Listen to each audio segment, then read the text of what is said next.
Dans cette vidéo, je vais donc vous parler de tissu osseux. Quels sont les rôles du tissu osseux pour commencer?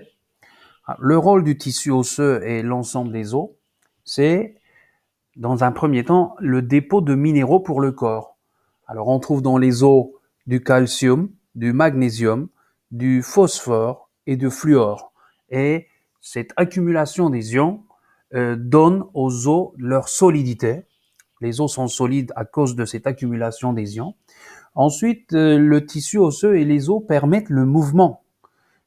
On va voir avec les muscles, donc en collaboration avec le système musculaire, le squelette va permettre le mouvement au corps. Ils vont avoir un rôle de soutien et de protection des organes. Les os du crâne protègent le cerveau, la cage thoracique protège les poumons et le cœur. Et c'est le squelette qui va donner une certaine forme au corps humain.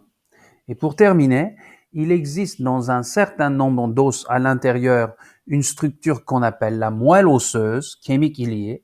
Et nous en avons de deux types de la moelle osseuse, jaune et rouge, on va les voir. Et dans la moelle osseuse, eh bien, dans certains os, à l'intérieur de la moelle osseuse, il y a la production des cellules sanguines. Donc, le tissu osseux, il a plusieurs rôles. Et dans cette vidéo donc, où on parle de tissu osseux, je vais vous présenter dans un premier temps les mots-clés. Donc, les mots-clés pour nous, ça va être le périoste.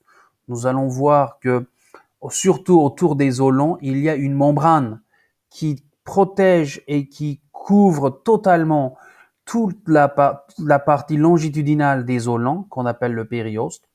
On va voir qu'il existe deux types de tissus osseux. Un tissu osseux qu'on appelle compact et un tissu osseux qu'on appelle spongieux, mais avec un seul N.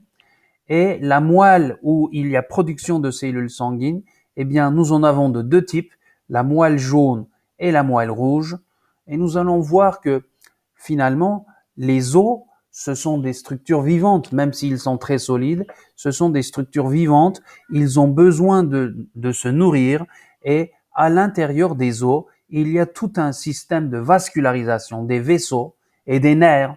L'os, c'est quelque chose de vivant et il y a des nerfs à l'intérieur. Eh bien, c'est très simple. Quand on se casse un os, eh bien, on a très mal. C'est à cause des nerfs. Il y a une sensibilité nerveuse à l'intérieur des os. Et on va voir que c'est par les canaux de Volkmann et les canaux de Havertz que les vaisseaux sanguins vont pouvoir apporter aux cellules osseuses de la nourriture et de l'oxygène. Donc je continue. Et quelles sont les caractéristiques du tissu osseux? Puisque nous venons de voir quels sont les rôles du tissu osseux. Eh bien, le tissu osseux, les os, sont formés des cellules qu'on appelle des ostéocytes, que vous voyez là. Les ostéocytes, les cellules osseuses qui constituent les os, ce sont des cellules étoilées que vous voyez ici. Et entre ces cellules étoilées, que sont les ostéocytes, il y a ce qu'on appelle des lacunes, des espaces vides. Mais ces espaces vides ne sont pas vraiment vides puisque ces espaces-là seront remplis par une substance qui est produite par les ostéocytes, justement, une substance qu'on appelle océine.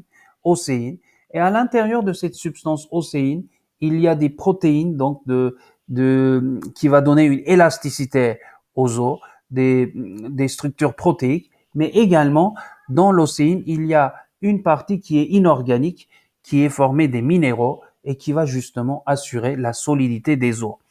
Ce sont les minéraux qui assurent la solidité des os, comme je l'ai dit au tout début, mais finalement, il faut faire attention parce que quand quelque chose est très solide, il peut se casser facilement, alors que les protéines, notamment le collagène, tous les éléments organiques qui vont se trouver dans l'océine, vont donner l'élasticité au tissu osseux.